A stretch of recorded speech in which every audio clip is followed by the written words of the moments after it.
আসসালামু আলাইকুম ওয়া রাহমাতুল্লাহি ওয়া বারাকাতুহু।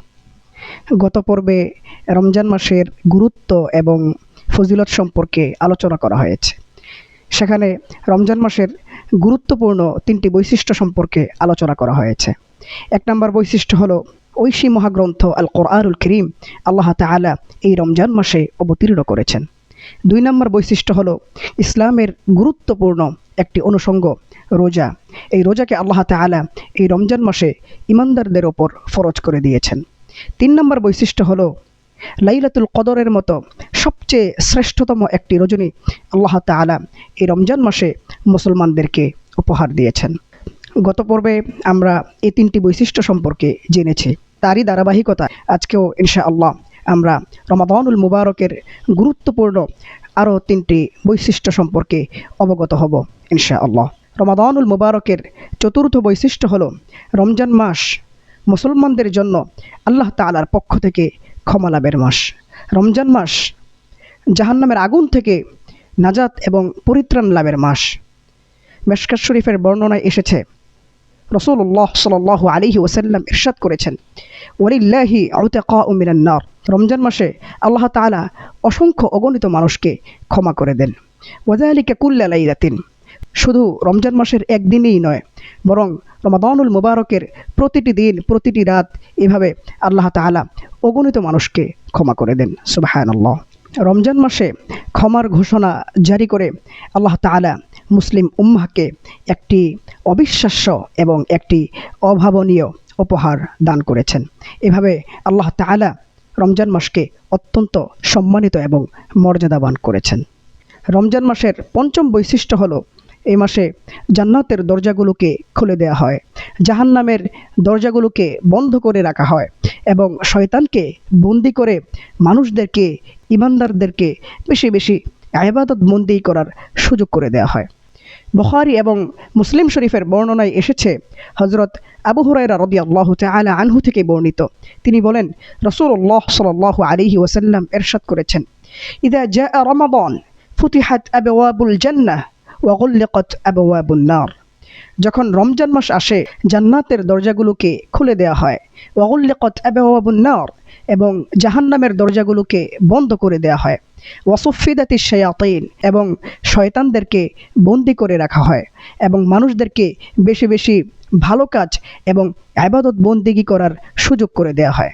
সেই সাথে আল্লাহ তাআলার তরফ থেকে একজন ঘোষণাকারী পৃথিবীবাসীর নিকট আগমন করে এবং তিনি মানুষদেরকে খারাপ কাজ থেকে বিরত থেকে বেশি বেশি ভালো কাজ করার জন্য, সৎ কাজ করার জন্য, ইবাদত বন্দেগী করার জন্য উৎসাহিত করতে থাকে। মিশকাত শরীফের বর্ণনায় এসেছে, রাসূলুল্লাহ সাল্লাল্লাহু আলাইহি ওয়াসাল্লাম ইরশাদ করেছেন, ইযা কানা আউয়ালু লাইলাতিন মিন শাহরি রমাদান, যখন রমজান মাসের প্রথম রজনী আসে, প্রথম রাত্র আসে, ইউনাদি মুনাদিন, একজন ঘোষণাকারী ঘোষণা করে বলতে থাকে, ইয়া বাগিয়াল খায়র, হে কল্যাণকামী ব্যক্তি, হে সৎ কাজে ইবাদতের কাজে আগ্রহী ব্যক্তি, আকাবিল, তুমি এগিয়ে যাও, তুমি অগ্রসর হও, ইবাদতের ময়দানে তুমি অগ্রসর হয়ে যাও। ওয়া বাগিয়া শার, হে মন্দ প্রত্যাশী ব্যক্তি, হে খারাপ কাজে আগ্রহী ব্যক্তি, আকসির, তুমি থামো, তুমি বিরত হও, এখন থেকে আর গুনাহের কাজ করো না, এখন থেকে ভালো কাজ করো, এই মাসে ইবাদত বন্দেগী শুরু করে দাও। এভাবে ঘোষণাকারী মানুষদেরকে গুনাহের কাজ থেকে বিরত থেকে বেশি বেশি ভালো কাজ করার জন্য উৎসাহিত করতে থাকে। সুবহানাল্লাহ। অতএব রমজান মাস এটা জান্নাতের দরজা খুলে দেওয়ার মাস, রমজান মাস জাহান্নামের দরজা বন্ধ করে রাখার মাস, রমজান মাস শয়তানকে বন্দি করে রাখার মাস, রমজান মাস বেশি বেশি মানুষকে ইবাদত বন্দেগী সুযোগ করে দেওয়ার মাস, রমজান মাস মানুষদেরকে আল্লাহ তাআলার পক্ষ থেকে বিশেষ এক ঘোষণাকারীর মাধ্যমে বেশি বেশি ইবাদত বন্দেগী করতে উৎসাহিত করার মাস। আল্লাহ তাআলা এতগুলো বৈশিষ্ট্য দিয়ে রমজান মাসকে অত্যন্ত মর্যাদাবান এবং সমুজ্জ্বল করেছেন। রমজান মাসের ষষ্ঠ বৈশিষ্ট্য হলো, রমজান মাসে একটি নফল ইবাদত আদায় করলে রমজানের বাইরে একটি ফরজ ইবাদত আদায় করার সমপরিমাণ সওয়াব আল্লাহ তাআলা একজন বান্দার আমলনামায় লিখে দেন। এমনিভাবে রমজানের ভেতরে একটি ফরজ ইবাদত আদায় করলে রমজানের বাইরে 70টি ফরজ ইবাদত আদায় করার সমপরিমাণ সওয়াব আল্লাহ তাআলা একজন বান্দার আমলনামায় লিখে দেন।